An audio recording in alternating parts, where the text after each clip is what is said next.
Good afternoon, Gupta sir, and to everybody. This is a very interesting topic because steel industry, as you know, the core industry requires very high finance to set up, and the challenges in terms of financing, logistics, supply chain, raw material supply, and sale of goods are enormous.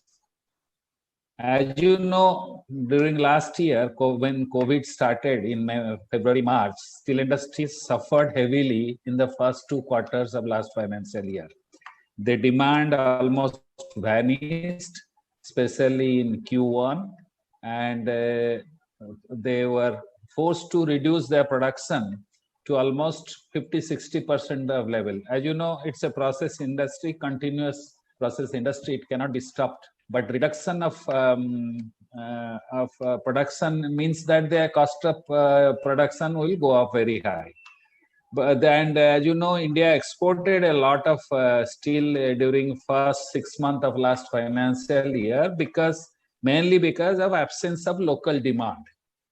And but the exports were mostly in the form of semi-finished product, not too much on finished product. As a result, first 2 quarters of last financial year was very bad financially for the steel industry as a whole in India. But miraculously, the market improved from September onwards, and steel industry is perhaps now going through one of the best period ever recorded in the history of steel industry in independence India. The profit per ton profit margin and EBITDA margin is the highest ever recorded in the history in the last 2 quarters. What was the reason for such remarkable turnaround?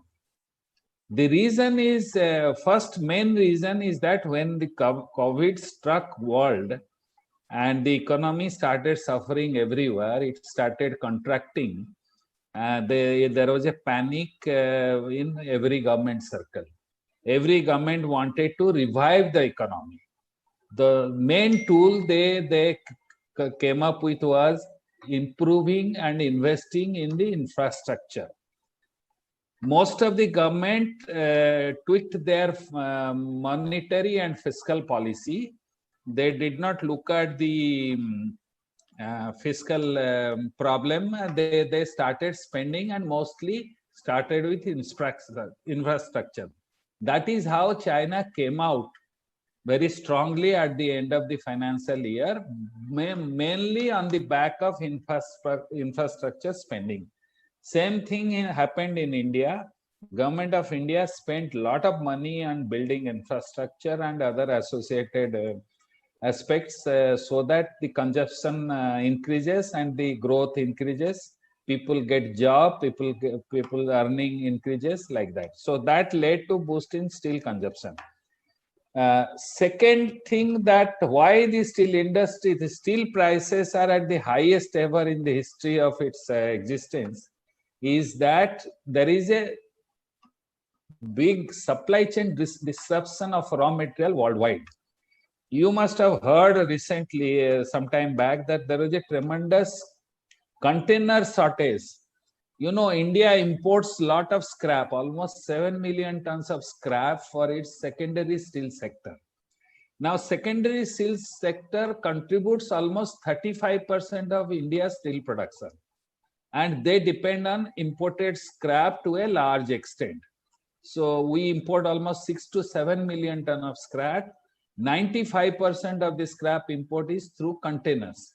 And there was severe shortage of container during last 6 months. It is still continuing. As a result, it is affecting scrap import, which has led to reduced production in the secondary sector. This is number one. Number two is that because of the iron ore shortage overall in India, because of you know, the Orissa and other places, the iron ore lease expired last year, March 2020. Yes. And the new auction took place, and the new owners took some time to start the production from the new mill. So that led to a lot of iron ore shortage. Even the big producers also suffered a lot. So all these things led to reduction in stock in the system. The stock of steel in the system at 1st April 2020 was almost 14 million tons.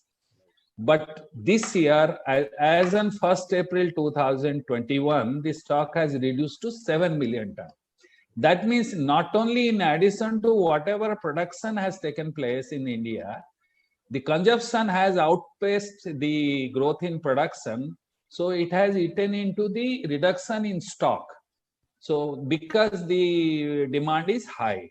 Similar is the case in USA and Europe. The strong demand in USA, Europe has led to increased export of steel, not only from India, from many places.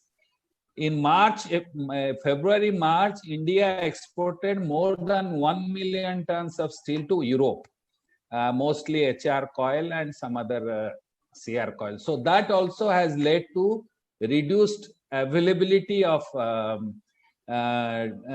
steel material in India, thereby drawing upon whatever stocks people had, the consuming industry had with them. Normally they carry 3 to 4 months of inventory. They are drawing down on that. India has shown in March itself, the consumption growth of steel in India is more than 40%. So that indicates that the consumption demand is led by what? Construction sector, as Mr. Mahanti said, construction sector uses almost 65% or so steel consumption. Automobile sector uses almost 12%. White goods sector uses almost 7%. So these are the main consuming industry.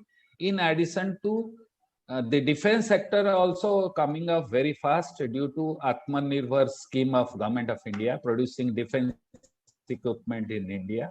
So all these factors are leading to higher steel consumption in India. Second thing is that due to disruption of supplies of automobile component imports from China, the automobile component industry in India also is seeking more steel from the domestic suppliers, which is also leading to higher consumption of steel. So all these factors are leading to higher demand, less supply, and that's why higher price. To give you an example, the HR coil prices were ruling around $400 in April 2020. Today it is $1,000 per ton export price for exporting to Europe, and the domestic price of USA is around $1,450. That means, and you must have read recently in various newspapers that automobile sector is reducing their production because of two things. They don't have steel and they don't have chips. So steel is also one of the factors in reducing their production. So these are the reasons why steel industry demand is very good.